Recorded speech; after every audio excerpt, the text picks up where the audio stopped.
Ya, balik lagi di podcast Ikseda, Ikatan Keluarga Studi Belanda Universitas Indonesia. Kalau kemarin-kemarin ditemeninnya sama yang cewek-cewek, ada Mela, Ana, sama Pane. Kalau sekarang giliran yang cowok-cowoknya nih, ada gua, Fikri,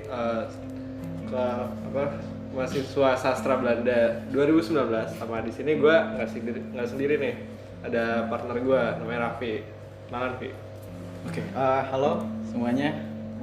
Kenalin, nama gue Muhammad Rafi Fadilah. Sama kayak Fikri dari Sastra Belanda 2019 juga.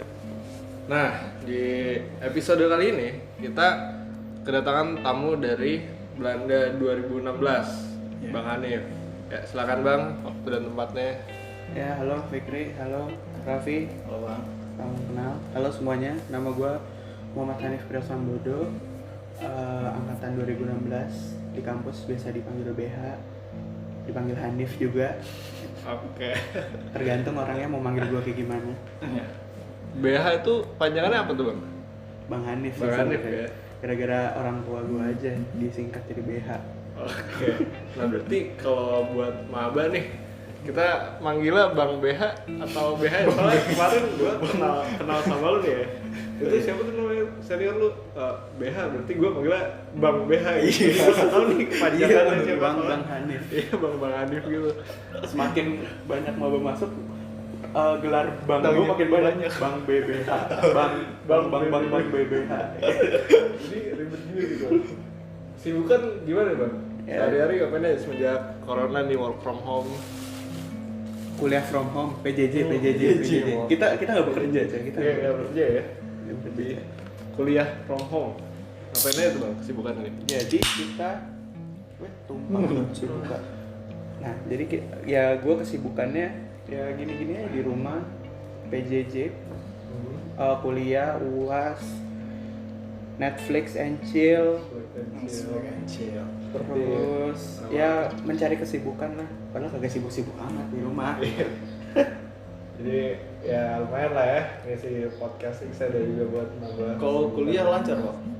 Alhamdulillah lancar, lumayan deh. Lumayan ya. Tergantung. Kalau track recordnya sih nggak lancar, cuman kedepannya lancar insya Ya Allah. gue walaupun baru masuk sastra Belanda nih, gue merasakan apa yang merasakan di situ. Terus, oke, jadi hari ini kita pengen bahas apa nih, Fi? Di episode kali ini kita bakal bahas soal ini apa namanya?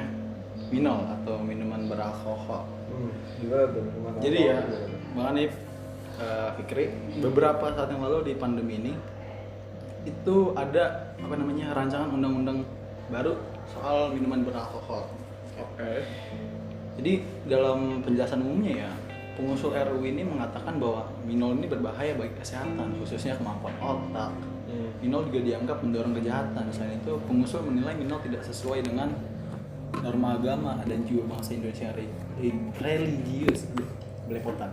Oke. Terus? Jadi atas dasar itu, pasal 5 dalam rancangan kebijakan ini menegaskan melarang tegas produksi minol semua golongan termasuk minol tradisional dan minol campuran. Lalu pasal 6 mengatur larangan untuk memasukkan, menyimpan, mengedarkan dan menjual seluruh minol, sementara pasal 7 mengatur larangan konsumsi. Tapi ada ininya nih apa namanya pengecualian di pasal 8, yaitu mengonsumsi minol untuk kepentingan terbatas antara lain kepentingan adat, ritual keagamaan, farmasi serta wisatawan dan tempat-tempat yang diizinkan oleh peraturan perundang-undangan. Jadi RUU ini tuh dibikin supaya istilahnya pembatasan peredaran minuman alkohol lah ya. Nah, terus yang dimaksud di pasal 8 tuh gimana tuh, Vi? Nah, di pasal 8 ini itu kan tadi pengecualian mengonsumsi minuman alkohol ya. Jadi bagi yang ada kepentingan adat lalu ritual keagamaan itu boleh tuh mengonsumsi minuman alkohol. Lalu farmasi jelas lah ya. Serta wisatawan kan biasanya tuh identik sama yang alkohol ini kan. Jadi boleh mengonsumsinya di tempat-tempat yang diizinkan. Di antaranya itu ada Hotel Bintang 5. Lalu untuk restoran itu harus punya sertifikasi. Jadi restoran bonafit deh, restoran mewah gitu, restoran 5 yang boleh. Oke. Gitu. Lalu apa namanya, untuk bar, pub, klub malam dan toko khusus penjualan minol sih nggak masalah kalau pengen jual gitu. Nah berarti permasalahannya di sini kan kita banyak nih jumpain minol-minol di masyarakat nih yang beredar kayak di warung-warung. Ya gue sebagai orang yang mengkonsumsi minol ya, walaupun nggak seringan, tapi kadang-kadang suka sering juga nih. Nah itu tuh gue beli tuh di warung-warung ya. Gimana nih nasibnya nih masyarakat nih kalau misalnya RU-nya udah disahkan gitu kan, terus udah dilakukan penertiban umum, jadi masyarakat tuh nggak bisa mengedarkan minuman alkohol ini di warung-warung gitu. Iya. Apakah tuh bakal jadi kayak gimana kira-kira nih? Jadi kalau dari apa yang ditus RU ini ya, jadi RU ini juga melucuti kewenangan pemerintah daerah untuk mengendalikan peredaran minol sesuai karakteristik daerahnya gitu. Jadi akibat dari RU ini nanti produksi minol rumahan tuh jadi akan berkurang gitu, dan mereka nggak bisa langsung jual, otomatis itu yang memutus rantai perekonomian mereka sendiri. Sebenarnya sih kalau menurut gua ya, kalau misalnya yang jual-jual rumahan gitu, karena masih banyak yang ilegal juga. Menurut gua kayak tidak ada izinnya, karena kalau tidak salah itu kalau penjual-penjual yang emang jualan di warung itu ada izinnya. Biasanya itu ada izin dari kepolisian dan juga ada suratnya, dan itu dia bayar pajak juga. Dan itu juga terbatas kali ya bang, berapa bisa dijualnya gitu. Mungkin terbatas ya, karena untuk peraturannya itu gue juga nggak tahu banyak sebenarnya tentang gimana pemerintah mengatur penjualan minuman itu sendiri, apakah harus ada stoknya atau gimana nya seperti itu. Oke. Nah ini juga bisa jadi suatu ketimpangan gitu kalau misalnya cuman boleh diedarkan kayak misalnya di hotel bintang 5, terus di bar kan pasti harga minuman alkoholnya tuh mahal-mahal gitu kan, sama di restoran-restoran gitu kan. Menurut gue itu nggak adil gitu buat masyarakat yang kayak misalnya contoh daerah tuh di Medan tuh, itu kan pasti produksi tuaknya kan dari masyarakat kecil kan. Nah jadi pemasukan mereka tuh juga dari situ doang. Jadi kalau misalnya RU ini disahkan, otomatis masyarakat kecil itu bingung juga untuk cari penghasilan di mana lagi gitu. Iya, tapi sebenarnya kenapa RU ini bermasalah? Karena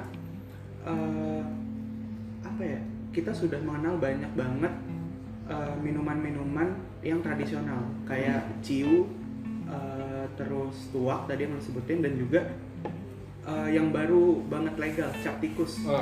Cap tikus yang baru banget legal, dan itu didukung oleh pemerintah daerah. Dan itu masa udah disahkan, habis itu tidak boleh diperdagangkan gitu loh. Dan itu juga katanya dari pemerintah daerah juga ingin go internasionalkan juga minuman cap tikus ini, minuman daerah ini, karena di sisi lain bisa menjadi pemasukan bagi daerah itu sendiri, dan kalau misalnya diproduksi dengan baik bisa memasukkan devisa juga ke kita gitu. Iya benar sih. Menurutku sih gitu. Dan produksi ciu juga di daerah-daerah Jawa itu juga setahu gua itu diproduksi oleh unit desa.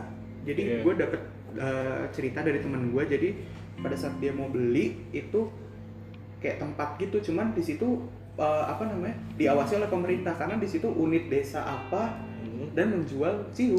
Oh, berarti udah ada sertifikasinya lah. Iya, dan kalau misalnya unit desa berarti kan secara tidak langsung sudah diawasi pemerintah dong, dan itu hasilnya dari mereka juga diberikan ke pemerintah seperti itu. Nah, berarti sebenarnya RUU ini tuh nggak pas gitu untuk membatasi peredaran minuman alkohol ini. Yang harusnya ditegaskan adalah gimana cara penjualannya. Maksud gue tuh kayak peraturannya tuh ditegaskan lagi, misalnya lu nggak harus nunjukin ID card lah, misalnya umur berapa gitu kan baru bisa. Mungkin jadi kayak di Amerika Serikat mungkin.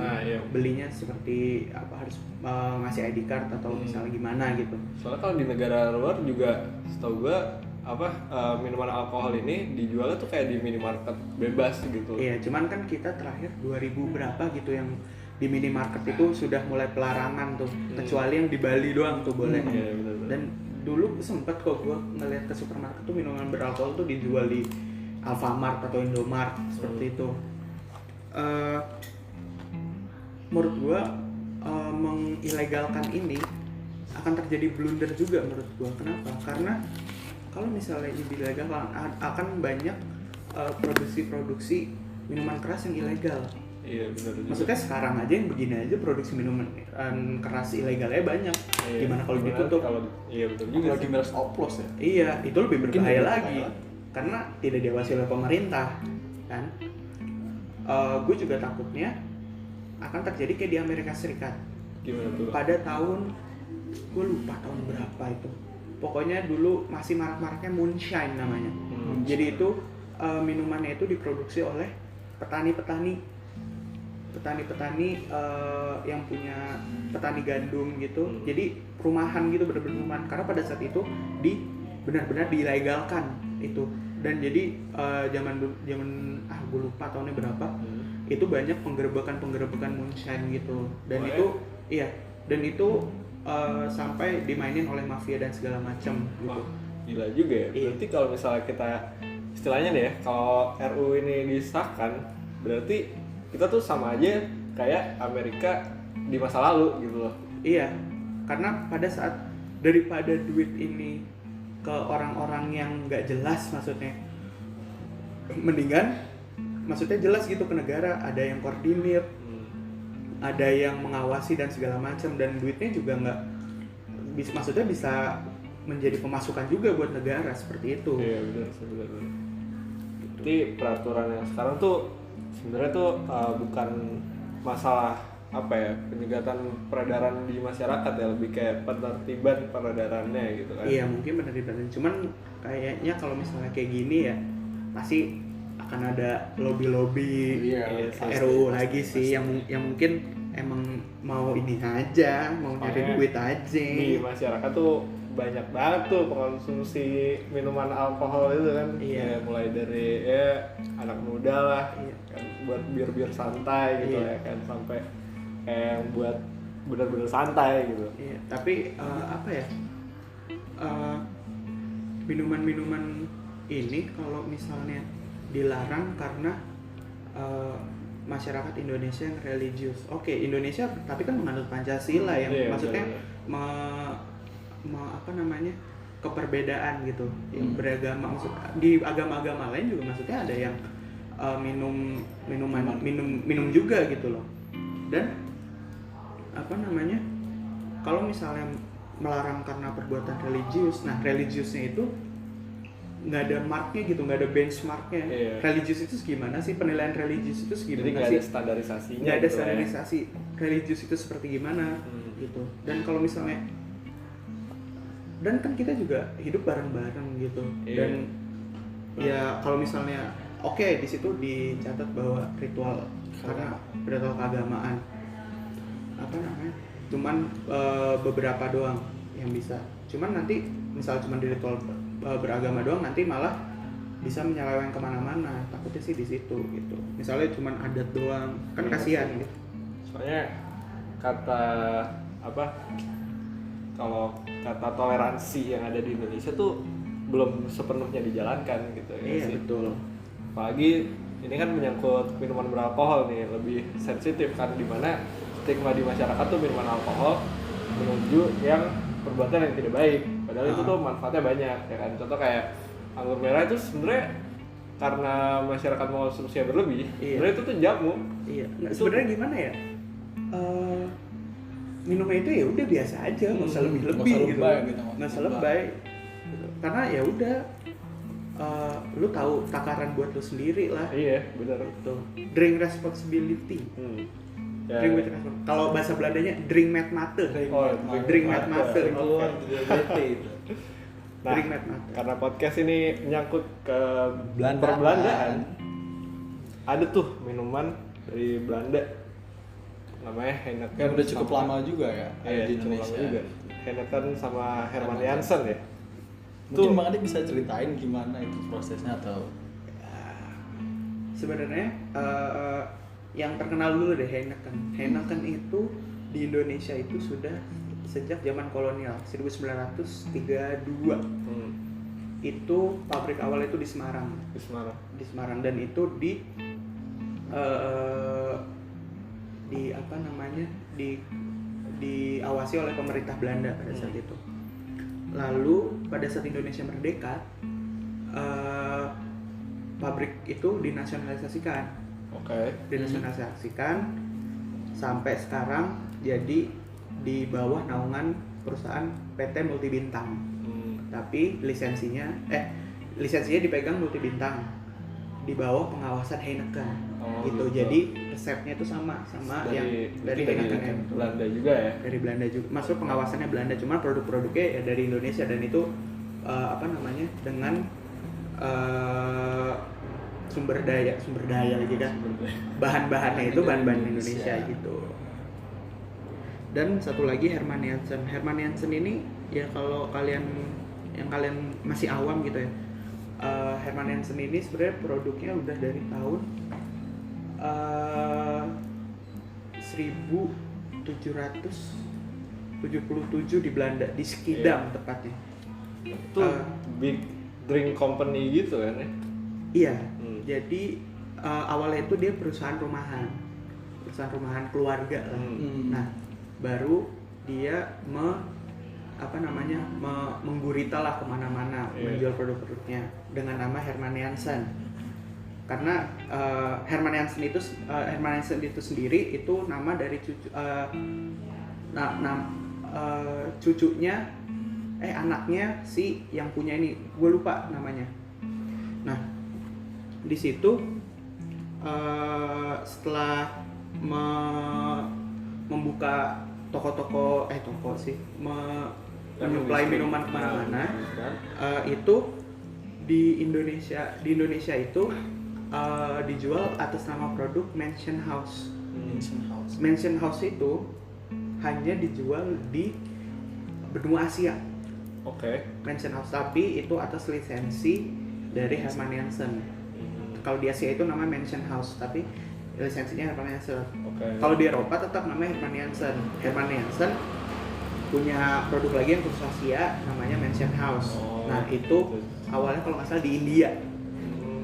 Nama company-nya itu Tilak Nagar dan itu pada saat itu tahun 2014 sempat jadi masalah karena nama Mansion House itu sendiri pengen diakuisisi sama Tilak Nagar. Tapi di sisi lain yang bangun juga bareng-bareng sama Hermann Jansen, jadi sempat ada konflik, cuman kalau nggak salah konfliknya sekarang udah kelar. Dan khusus di Indonesia itu diproduksi oleh PT Semak Industri di mana ya? Pokoknya gue lupa tempatnya di mana. Pokoknya PT Semak Industri yang itu yang megang lisensinya Mansion House di Indonesia. Dan itu udah banyak sih dijual di Indonesia di mana-mana gitu. Jadi pendistribusiannya di Indonesia udah banyak lah ya. Udah banyak, dan sebenarnya yang membawa tradisi untuk minum-minum itu sendiri ya orang-orang Belanda itu sendiri. Karena pada saat itu orang Belanda kan punya kebiasaan seperti itu kan. Makanya banyak tuh produk-produk bir-bir dari bir-bir Belanda gitu. Padahal juga kalau lu lihat koran-koran zaman dulu tuh pasti ada iklan-iklan bir jadul-jadul kayak bir cap apa kayak gitu. Dan itu banyak gitu. Dan bir itu pada saat pengiklanannya itu memiliki trademark bahwa orang-orang yang kuat itu yang meminum bir ini. Jadi gitu. Jadi bir ini itu adalah minuman-minuman orang yang kuat, orang yang perkasa. Jadi kadang-kadang tuh poster-posternya itu dilihatinnya itu tentara Nil, tentara apa. Jadi pengiklankannya seperti itu. Walaupun bir-birnya juga merek Indonesia gitu. Maksudnya nama-nama Indonesia gitu. Berarti kalau orang sekarang minum tuh orangnya kuat-kuat gitu ya. Bisa jadi. Nah, kalau orang meminum atau mengkonsumsi minuman beralkohol itu kan ranahnya tuh ke ranah individu lah ya. Jadi kayak terserah lah orang itu ingin mengkonsumsi alkohol apa enggak, ya sesuka hati dia lah ya kan. Nah, sementara itu minuman alkohol juga akan diawasi oleh pemerintah. Nah, menurut lu tuh penting nggak sih nih Bang adanya UU untuk mengatur peredaran minuman beralkohol ini? Menurut gua diatur penting, diawasi penting, diilegalkan menurut gua akan menjadi masalah yang lebih besar. Iya. Kenapa tuh? Karena ya itu tadi, kayak nanti takutnya banyak usaha-usaha ilegal, dan maksudnya kita aja yang diawasin aja masih banyak itu, gimana nanti udah di ilegal tambah banyak lagi. Tapi gitu. sebenarnya potensinya itu dari usaha-usaha kecil kayak misalnya cap tikus. Kalau misalnya di daerah gue tuh di Ciputat ada namanya arak macan. Nah itu dari usaha kecil tuh orang tuh bisa ngeliat tuh kalau misalnya oh di sini tuh ada minuman khas nih, cap tikus misalnya. Nah dari situ tuh bisa ditahuin oleh masyarakat luas. Nah itu tuh bisa menyebarluaskan minuman tersebut dan bisa menaikkan pasar di daerah tersebut. Iya, daripada dilegalkan, diilegalkan, mendingan dibantu. Iya benar juga, toh kan kayak Herman Jansen juga awalnya juga perusahaan rumahan. Iya, ya. terus Makanya bisa internasional. Iya. Ya. Dan tradisi ini kan udah ada dari dulu gitu loh. Dan buat keagamaan, oke, di situ dilarang, cuman kan orang kan kadang-kadang susah melepaskan dari tradisi kan. Jadi kasihan yang sudah punya tradisi dan segala macam. Masa kita mau ngapus sebuah tradisi sih? Walaupun kan kadang-kadang oke, acara adat, cuman kan mereka punya kayak gini deh, pada saat meninggal, misalnya orang Batak meninggal. Oke, ini gue bukan gue bukan untuk memojokkan orang Batak atau gimana ya. Gue di sini enggak ya, cuman di sini. Misalnya orang Batak, misalnya habis ini turut berduka dan segala macam, habis itu diselingi apa? Minum di belakangnya gitu. Dan itu kayak udah kebiasaan dia dari zaman dulu gitu. Iya. Dan sekarang pemerintah coba untuk untuk menekankan itu gitu. Dan jadi ruang geraknya itu semakin dipersempit lah gitu. Dan ya menurut gue bisa jadi blunder sih buat pemerintah sendiri gitu. Tapi gue lihat di sini kan dari tadi kita ngomonginnya sisi negatifnya gitu kan. Menurut gue ada sisi positifnya juga tuh. Jadi kalau di masyarakat kan ada tuh peredaran alkohol yang misalnya udah jelas gitu. Contohnya kayak anggur merah itu kan udah jelas dari pabriknya. Nah di masyarakat tuh ada alkohol kayak oplosan yang itu benar-benar kayak bahaya banget, dari bahan apalah dicampur-campur. Nah itu sisi positifnya dari RUU Penciptaan ini atau penekanan peredaran alkohol ini. Nah itu juga bisa kayak gimana ya, meminimalisir resiko orang menggunakan minuman beralkohol yang oplosan itu. Jadi semakin sedikit lah itu oplosan yang ada di masyarakat, jadi lebih tertib sih. Iya, sebenarnya nggak usah dengan mengilegalkan sih sebenarnya, dengan mengawasinya, jadi diperketat menurut gue sih seperti itu, daripada dilegal menjadi semuanya dong. Dan maksudnya misalnya dijual di bintang-bintang, di hotel bintang 5, di ini lah. Emangnya semua wisatawan yang kesini kaya raya semua kan enggak? Iya, kecuali kita negara Eropa yang maksudnya kita kesana, kita biaya hidupnya tinggi, dan kesana juga kita mesti punya duit banyak gitu. Orang-orang dari mancanegara juga ke satu negara yang maksudnya bisa dibilang biaya hidupnya tinggi, ya mereka juga harus berduit ke sana. Iya, benar. Ya kan di sini ya semua orang, ya orang Australia ya ke Bali udah kayak ke Bogor. Iya sih. Dan juga apalagi yang minuman beralkohol tuh dari lebih banyak ya kan, dari masyarakat menengah ke bawah ya kan.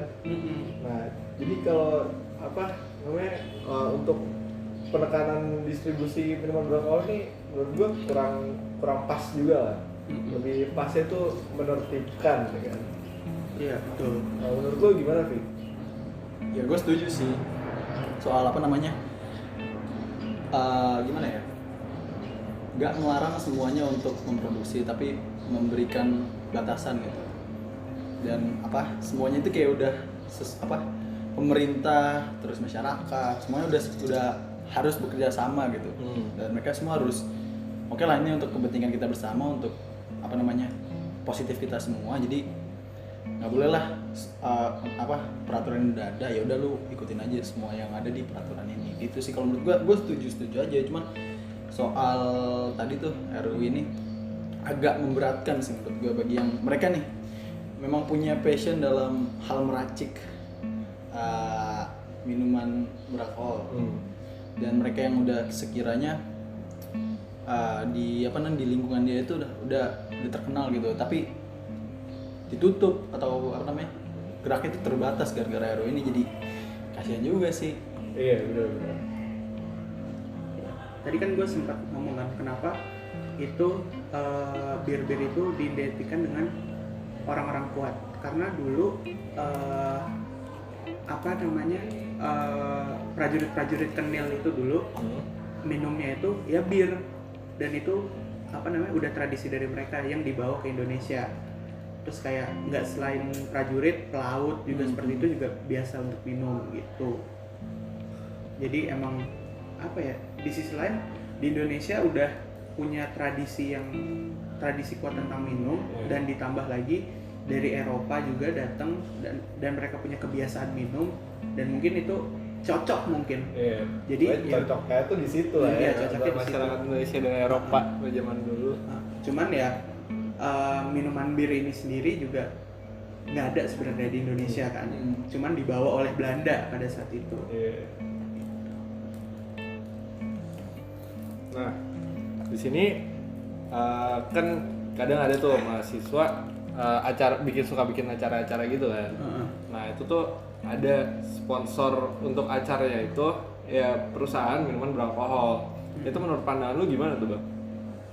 Itu bagus nggak sih kalau seandainya acara mahasiswa tuh ada sponsornya itu minuman beralkohol? Sebenarnya gimana ya? Pelarangan itu kan udah semenjak dari tahun berapa ya, lupa gue. Jadi itu dulu sempat emang acara-acara seperti itu disponsori oleh minuman beralkohol dan kondom. Dan kondom.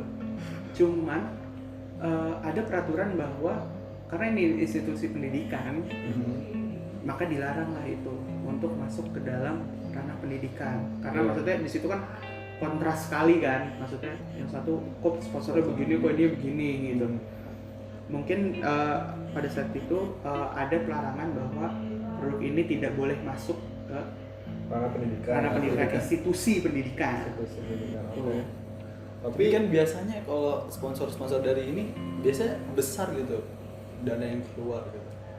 Ya besar, cuman itu sendiri. Kita kan normanya ketimuran, tanda kutip ketimuran. Yes.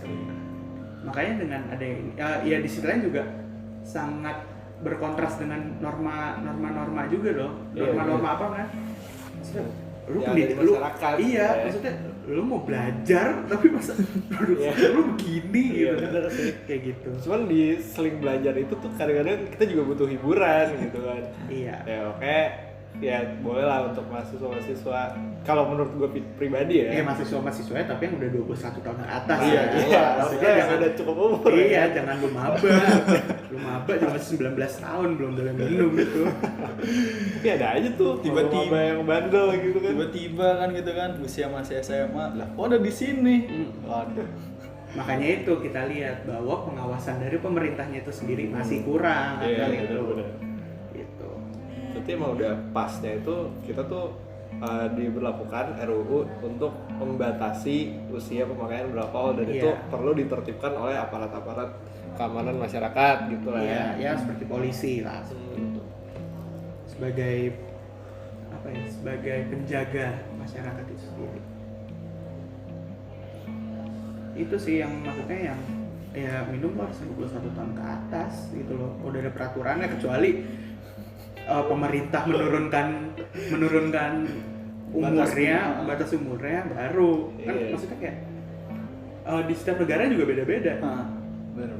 Di kita 21 tahun. Di Belanda? Di Belanda 19 apa? Pak gue 19 apa? Di Amerika sendiri 20. Pokoknya kalau nggak salah tuh ada yang paling rendah itu di mana ya? Itu 17 tahun. 17 atau 16 tahun gitu. Wah. Itu boleh minum. Jadi setelah nerima KTP, kayak langsung minum. Iya. Nah, buat intermezzo dikit deh. Dulu waktu pertama kali gue minum tuh apa ya, bawaannya tuh pengen buat fun aja gitu sebenarnya ya sih. Iya Nah, sih, benar. Karena gimana ya? Orang-orang minum itu kalau sekarang tuh kita ngeliatnya orang-orang minum ya lu buat ajang pamer. Iya bener.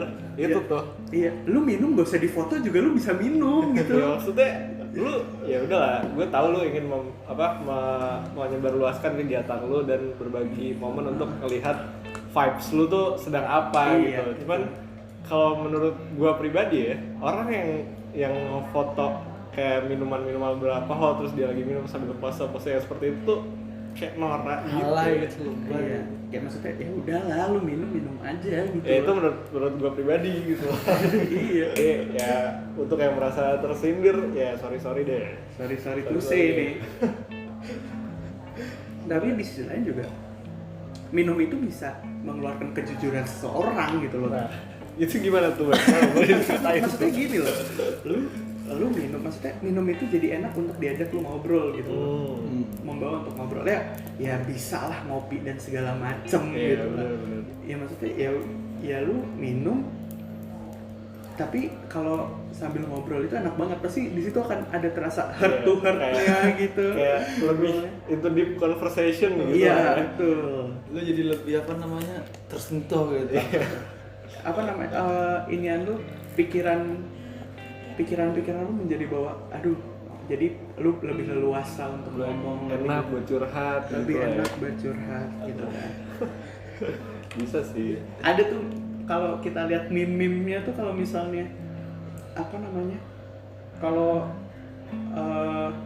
orang ngomong biasa, yang ngomong-ngomong inilah, ngomong-ngomong ya kita cowok-cowok deh, Yeah. meme-nya cowok-cowok. Ini gue bukannya apa namanya merendahkan atau enggak. Jadi misalnya kita nih cowok-cowok ada meme-nya bahwa kalau cowok-cowok tuh kalau misalnya nggak mabok, ngomong biasa gini, ngomongnya ngomong asal lah, ngomong tentang perempuan lah, tentang apa, Iya, tentang apa. bener. Tapi kalau sambil mabok, sambil minum, Jangan sampai mabuk nih, Bang. Jangan Bahaya mabuk, nih nggak kalau boleh, mabuk. nggak boleh. Tidak deh. Kalau minum gitu, sambil minum itu ngobrolnya tuh obrolan yang berbobot gitu, Iya, kayak asik ngomongin gitu. politik, Ngomongin ngomongin negara lah, negara, kehidupan sosial Kehidupan masyarakat, sosial, semuanya diomongin lah sama dia. Jadi tambah berwibawa gitu omongannya dibanding dengan kalau nggak minum gitu. Itu benar sih. Tapi yang paling penting tuh sesi curhatnya ya kan, soal ada masalah. Siapa tahu lu dari minum itu lu bisa membuka inspirasi. Contoh kayak kebanyakan tuh gue kenalan sama teman-teman gue yang pelukis. Itu kalau misalnya dia lagi butuh banget inspirasi, sambil dia nyoret-nyoret kanvas, itu tuh dia sambil minum wine. Iya, sebenarnya minum wine dengan takaran yang kalau nggak salah itu sehari cuman, lo kalau tau gelas wine itu cuman seperempatnya minum aja itu bisa membersihkan liver lo. Nah, gitu. Ya, Sama gua. ya itu maksudnya berguna kan gitu. Iya benar. Ya kecuali lo minumnya sepenuh gitu gelasnya. Harus sebotol gitu lah ya. Liver lo hancur dengan kalau begitu. Pokoknya minum itu bermanfaat asal sesuai dengan takarannya. Iya betul, drink gitu. make matter. Nah, cuman kalau yang salah satu keresahan di masyarakat soal orang yang minum-minum itu ya, kalau orang minum mabok lah ya, misalnya kayak karena kebanyakan nih minumnya mabok kan. Nah, terus orang mabok itu cenderung tingkah lakunya tuh kayak agresif. Ada orang mabuk yang diam, ada orang mabuk yang agresif, kayak nggak jelas lah. Nah, itu kadang-kadang suka meresahkan masyarakat. Itu menurut pandangan lu tuh gimana tuh? Ya harus kembali ke orang itunya masing-masing. Yeah. Lu harus tahu takaran lu minum seperti apa. Lu harus tanggung jawab lu habis ini mau ngapain. Iya sih. Kayak oke, lu minum di bar di segala macam, tapi lu jangan semuanya mabuk lah. Iya sih.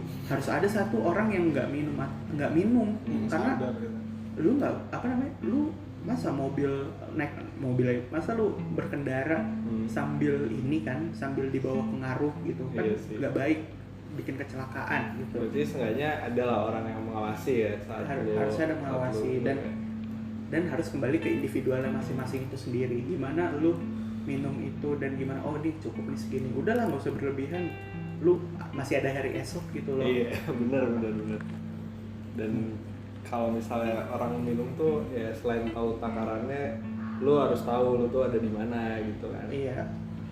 Dan lu juga harus bertanggung jawab akan Iya. diri lu sendiri. Jangan lu minum, lu pokoknya gue mau minum sampai mati gitu. Ya nggak gitu juga gitu loh. Lu minum, oke, lu minum, lu seneng, yang lain susah kan ngurusin lu, ngangkat lu, nganterin lu ke kamar mandi, nganterin lu ke rumah. Lu yang minum nyusahin orang. Gitu loh. Oke, kita di sini gue di sini ngomong menyampingkan agama dulu deh. Iya, soalnya kalau bahasan seperti ini, agama tuh apa ya? Pokoknya pandangannya salah aja gitu lah ya. Iya, akan berkontradiktif nggak bisa. Itu, karena di sini harus di kontra itu pasti banyak gitu. kontra itu. Iya, karena di agama oke, gue Islam gitu. Maksudnya di agama ya emang haram gitu. Benar. Ya kalau misalnya kita debat kayak gini, nggak akan kelar kalau Iya, misalnya bener, dengan bener. agama. Oke, kita di sini ya udah kita punya jalur sendiri lah untuk Iya. Nah, ngomongin ini. kan kalau minum itu berarti ke ranah individu lah ya. Mm. Nah itu tuh pembatasan individunya tuh harus diatur oleh pemerintah sehingga orang tuh kayak nggak over banget lah, sehingga tidak meresahkan warga atau masyarakat nih, ya kan? Masih lanjut aja, nggak apa-apa. Eh, Kalau gue masih apa namanya, sama RUU alkohol tadi tuh. Ya. Jadi resume gue menurut gue itu ya, RUU-nya ini masih banyak apa namanya yang kosong gitu, jadi nggak bisa dieksekusi secara tepat gitu. Dan ini juga masih rancangan kan. ya masih rancangan sih. Gitu Cuman sih. ya kayak kita sebagai mahasiswa kita harus mengkritisi lah bahwa gimana rancangan ini ke depannya gitu. Karena ya mudah-mudahan di kedepannya ya masih bisa diperbaiki lah. Iya gitu. sih. Soalnya karena minuman beralkohol ini karena lebih merancu ke ranah individu, makanya kalau pemerintah menerapkan RUU seperti ini di mana jatuhnya lebih represif untuk tidak mengedarkan minuman beralkohol ke masyarakat gitu atau membatasi, itu tuh menurut gua bakal jadi apa ya? Jadi masyarakat semakin kekeh gitu, semakin apa ya? Semakin akan tidak terkendali gitu. Sama kayak yang Mandi bilang tadi tuh, di beberapa negara pernah ilegalkan minuman beralkohol. Akibatnya banyak tindak kekerasan yang meningkat gitu. Tindak ilegal lah, apa namanya? Black market, kan banyak black market. Jadi ya sebenarnya harus harus stabil gitu antara legal sama yang diilegalkan itu. Diawasi Harus sih. diawasi supaya ya apa namanya kriminalitasnya bisa berkurang juga, terus kebutuhan orang akan minol ini bisa terpenuhi gitu. Oke lah, sekarang gini, angka kriminalitas tinggi karena ada minuman beralkohol. Kita lihat Belanda, Aman maju negaranya. aman maju negaranya, sampai penjaranya tutup, kagak ada kriminalnya, Bener sih. sampai kriminal harus diimpor dari negara Eropa, dari negara lain ke situ gitu. Dan di situ dilegalkannya nggak cuman minuman beralkohol doang loh yang dilegalkan. Maksudnya, Cannabis juga. Cannabis juga dilegalkan. Tenang aja lu negara. Mereka ngantri depan toko cannabis yang kita lihat. Jadi sebenarnya itu permasalahannya di masyarakat Indonesia sendiri ya kan. Masyarakat. Nah Nah, itu dia. Itu dia. Masalahnya masyarakat Indonesia kalau dikasih gitu jadinya norak. Nah, itu bener tadi. banget. Jadinya Balik lagi ke individu masing-masing. gitu. Iya. Aduh, masyarakat. Sebenarnya pusing juga nih kalau misalnya tinggal di Indonesia, kalau lu minum terus mabuk meresahkan warga, Ya lu aja minumnya norak gitu. diciptakan peraturan untuk minum terlalu ngelonjak juga. Iya. Jadi Maunya apa gitu. Jadi serba salah kalau yang ada di Indonesia ini. Memang Indonesia negerinya orangnya lucu-lucu. Ya, tapi gimana ya, untuk mahasiswa tuh sebenarnya minum itu boleh asal asal sudah cukup umur dan lu tahu batasan lu. Betul. Tapi untuk menurut lu gimana bang soal mahasiswa tuh perlu gak sih sebagai minuman beralkohol sebagai penyeling kegiatannya dia gitu? Asal lu udah legal aja. Dan lu nggak boleh nggak boleh minuman berlebihan dan segala macam, dan lu harus tahu batas lu. Itu aja udah dari tadi yang gua ngomong itu, lu harus tahu batasan lu nggak boleh lu harus tahu apa namanya sekeliling lu kayak gimana, sembarangan juga nggak boleh. Berarti bisa lah ya kalau seandainya minol ini jadi kayak ada pendidikannya gitu, kayak pendidikan seks gitu kan? Iya. Ada. Berarti boleh lah kali minol ada pendidikan. Ya dikasih tahu sih, maksudnya kayak ini loh, lu harus gini. Maksudnya nggak ada loh penyuluhan beralkohol. Taunya kita dalam norma agama bahwa lu nggak boleh. Bener. Gitu kan? Tapi pas kita kasih tahu sisi positif dari minuman beralkohol itu. Iya. Apa namanya? Ya semakin lu dilarang, semakin lu ini dong Nyali untuk kayak ya itu dia, lu dilarang nih. Terus lu sekalinya minum norak. Iya gitu. Jadi yang perlu tuh apa ya? Edukasi lah ke masyarakat ya kan tentang minuman beralkohol. Tapi kalau di Indonesia edukasi dengan hal seperti itu tuh pasti akan jadi tabu jatuhnya. Sama seperti edukasi seks ya kan. Karena Indonesia itu kan negara yang masih menganut ideologi yang ketimuran gitu kan. Jadi di mana semua norma itu lebih menjunjung ke norma agama. Iya. Padahal kita ada Pancasila, ya.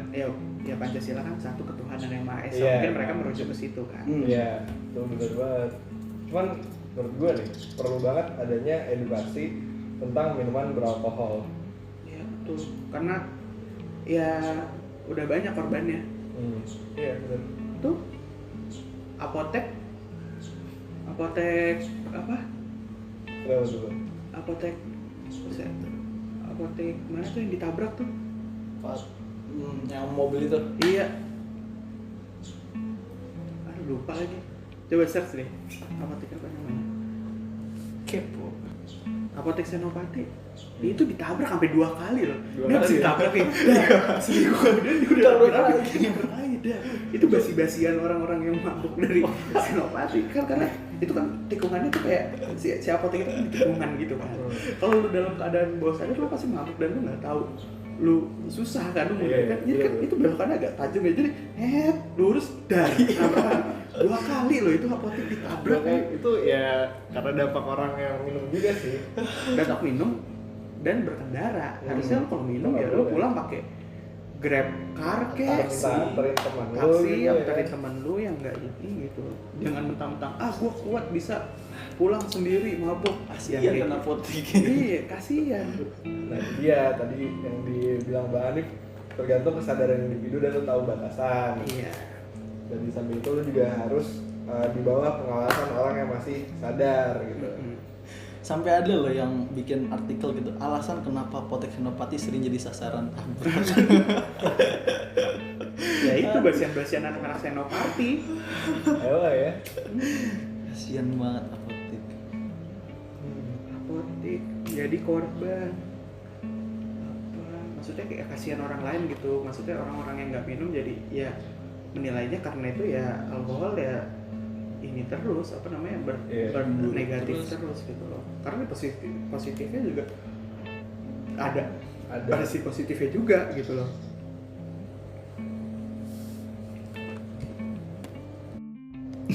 Oke nih, balik lagi ke bahasan sejarahnya. Menurut Bang Alif sendiri gimana sih proses masuknya minol ini ke Indonesia? Sebenarnya minuman beralkohol itu kan sudah ada ya dari zaman dulu, maksudnya kayak minuman-minuman tradisional seperti tuak, ciu, dan lain sebagainya.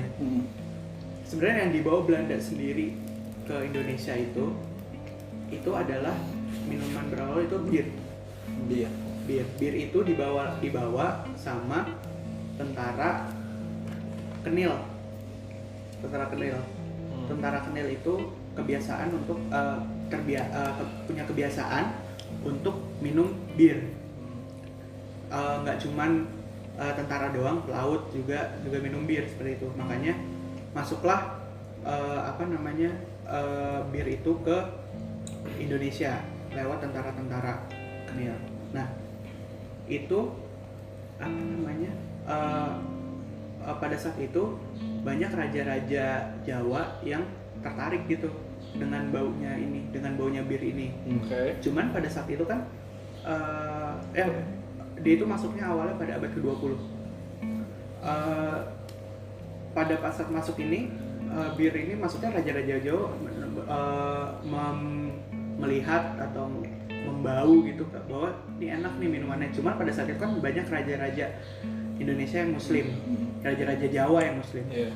Makanya pada saat itu sempat dibikin racikan juga, cuman yang tidak beralkohol untuk. Oke. Dia jenis bir tapi nggak beralkohol. Iya. Kayak bir kletok. Enggak. Nggak tahu juga sih. Menurut gue bir peletok ya emang rempah-rempah semua itu. Sih rempah semua sih. Kayak jamu itu namanya bir peletok. Bukan bir aja bir. Namanya doang. Cuman pada zaman dulu tuh banyak macam-macam merek bir yang di Indonesia. Jadi kayak dulu tuh di dalam sebuah majalah khusus pensiunan Kenil itu, di situ banyak banget iklan-iklan bir, kayak iklan Java Bir, iklan Angker Pils, ada namanya Angker Pils sama Heineken gitu. Oke. Nah, minuman ini sangat merebak gitu ke kalangan masyarakat Indonesia. Itu nggak cuman orang-orang Belanda doang yang banyak minum. Ternyata karena kayak gitu banyak orang Indonesia yang ikut minum itu juga. Dan pada saat itu ya kayak sekarang lah, kayak orang minum bir ini, wah anak Belanda banget nih, wah gue biar kayak orang Eropa nih minum bir. Seperti itu dulu. Itu karena dulu minuman-minuman itu bir itu kayak alkoholnya kan nggak terlalu tinggi ya, nggak kayak whisky atau Jenever namanya kalau misalnya bahasa Belanda itu. Itu kayak Jenever itu di bawahnya whisky kalau nggak salah tuh. Oke. Kayak gitu. Dan dulu tuh di iklaninnya kayak gitu, kayak maksudnya orang-orang yang kuat kayak pemadam kebakaran atau tentara, orang yang aktif gitu. Orang-orang aktif gitu yang minum bir, karena trademarknya bahwa orang yang minum bir adalah orang-orang yang kuat gitu. Dan sampai ada iklannya bahwa di pajangnya itu dokter gitu. Dokter, jadi kayak bahwa minuman bir itu baik sebenarnya, kayak gitu. Sejarahnya sih gitu. Ada namanya Java Bir, cuman sekarang udah nggak ada karena mungkin pada saat Jepang masuk, Java Bir itu hilang dari peredarannya. Nggak dibolehin gitu ya? Nggak, hilang sebenarnya. Dihilangkan? Alasannya apa tuh? Karena si Java Bir ini itu produksi Belanda langsung, karena diproduksi oleh NV Nederlands Indisch Bierbrouwerijen itu. Jadi dia hilang semenjak pendudukan Jepang. Tapi pada saat penduduk Jepang minggat dari Indonesia, itu bir ada yang naik lagi, yaitu angker. Jadi pada saat Jepang masuk itu banyak bir-bir yang dulu zaman Belanda itu hilang gitu, karena pendudukan Jepang itu lah. Iya, karena saat pendudukan Jepang itu gitu. Dulu tuh si NV Nederlands Indisch Bierbrouwen itu dulu awalnya ada di Medan pabriknya. Habis itu buka lagi di Semarang, barengan Heineken kalau nggak salah. Jadi asal Heineken di Indonesia tuh awalnya dari Medan, dan pengaruh bir di Indonesia tuh bawaannya dari Belanda lah ya. Iya, Belanda, dari pasukan-pasukan itu sendiri, dari pasukan-pasukan Belanda itu sendiri. Karena sangat berpengaruh pada situ Belanda, karena dia yang megang.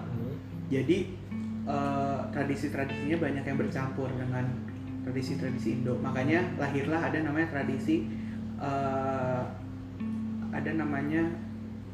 Hindia Belanda. Di situ banyak banget tradisi akulturasi antara kebudayaan Belanda dan kebudayaan Indonesia. Dan di situ apa namanya bukti konkret bahwa adanya akulturasi antara budaya Jawa yang lebih khususnya dengan budaya Belanda seperti itu. Berarti bir itu salah satu apa ya, pemuncul tradisi yang baru gitu di Indonesia. Iya. Dan itu ya bikin masyarakat apa namanya? Di sisi lain kayak ngelihat bahwa wah, orang-orang barat ini yang minum doang, terus jadi kayak orang-orang Indonesia yang ngelihat wah, kalau gue minum ini Gue jadi orang barat. Orang gitu. barat nih. Kelihatan nih. Iya. Sampai sekarang kan jadi Bener. oh, orang-orang yang begini nih yang minum nih. Pada saat dia minum norak, dia bilang Iya, kayak iya. gitu. Soalnya orang yang minum itu apa ya? Kan kalau dari dulu tuh karena bawaan Belanda. Jadi istilahnya privilege, orang yang minum itu pasti orang yang status sosialnya tinggi lah ya. Iya, betul. Makanya jadi kebawa ke masyarakat Indonesia kalau misalnya gue minum berarti gue hebat nih. Iya, gitu. prestis gue tinggi. Prestisnya gitu. Tuh. Oke, jadi kesimpulannya ya di podcast kita hari ini adalah minuman beralkohol ini udah tradisi di Indonesia dari zaman dulu banget gitu. Iya, Udah betul. dari dulu gitu. Terus sejak kedatangan Belanda ke Indonesia, hal soal minuman beralkohol ini jadi lebih hype lagi, jadi lebih boom lagi. Iya, karena masa Belanda itu datang membawa minuman beralkohol yaitu bir. Gitu. Jadi apa namanya? Jadi lebih hype lagi lah pokoknya. Lalu soal RUU larangan minuman beralkohol ini juga nggak sinkron sama peraturan-peraturan lain gitu. Karena menurut peraturan ini, menurut RUU ini, ya, salah satu upaya untuk mendapatkan lingkungan hidup yang baik dan sehat serta melindungi masyarakat dari dampak negatif minuman beralkohol, maka perlu larangan minuman beralkohol sehingga terjaga kualitas kesehatan. Sehingga timbul kesan nih bahwa negara sudah beranggapan bahwa kesehatan itu semata-mata tentang minuman beralkohol. Dan negara bersikap seolah alkohol adalah ancaman bagi kesehatan. Padahal pada UU nomor 11 tahun 2005 tentang hak ekonomi, sosial dan budaya, di situ jelas tertulis bahwa hak atas kesehatan tidak dapat dipahami secara sempit sebagai sebuah hak untuk sehat semata, tapi juga untuk melingkupi kebebasan. Kebebasan ini termasuk juga hak untuk mengendalikan kesehatan dan tubuh sendiri. Ini berarti bahwa setiap orang berhak mengontrol tubuh dan kesehatan sendiri. Jadi kehadiran negara seharusnya sebatas dalam menyediakan akses dan fasilitas kesehatan, bukan mencampuri ranah privat. Nah, bener banget. Itu sih. Dan yang terakhir nih untuk masalah menyangkut RUU ini, karena ini ranahnya privat, karena pemerintah juga ingin membuat RUU untuk, bukan ingin membuat, memang udah dibuat RUU-nya untuk Tinggal di ini aja sih, direalisasikan aja. Iya, Disahkan. disahkan. Dan terakhir tuh sebagai peminum alkohol, orang-orang itu harus harus bisa mengontrol diri sendiri. Iya, dan harus tahu sebagai gimana takaran dia minum, terus agar tidak merepotkan dan meresahkan masyarakat sekitar. Betul. Gitu. Oke. Sampai di sini aja dulu ya podcast kali ini. Iya. Makasih Bang Anip udah mau nemenin kita nih di podcast ini. Iya. Thank you banget Bang Anip. Kalian tahu yang menemani gue sebenarnya. Siap apa kebagian seda. Kapan aja Bapak. ya closing statement gue sih buat kalian semua, drink mad matter. Oke. Mantap. Drink Mad Matter. Drink mad matter. Drink Ada tuh mad. di BBT, di buku BBT 1. Satu. Di buku BBT 1 dibahas di kontak ada tuh. Kan di Kopir Blood. Di Kopir Di Kopir Blood ada tuh drink mad Mad matter. Matter. Oke, itu Drink ingat mad ya matter. para pendengar setia Extender for Eight podcast. Drink Mad Mad Matter. Matter. Drink mad matter. Itu sudah dicantumkan tuh di buku kontak kalian tuh, di kitab kalian. Oke, sekian dulu podcast kita kali ini. Thank you. Thank you. Thank you semua.